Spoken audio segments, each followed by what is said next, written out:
difference of tear out using the MFT with the Festool track saw, the TS55 FEQ.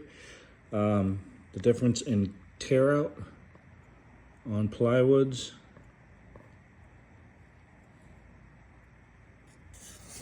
I cut these on the same run, but dropped this guard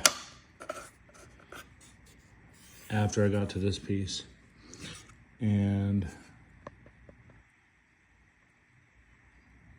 now this is really cheap.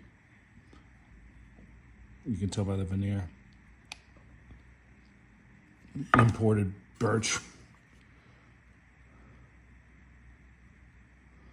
But the tear out is slightly less significant on this. Just slightly. I still recommend using tape if you want a very clean edge.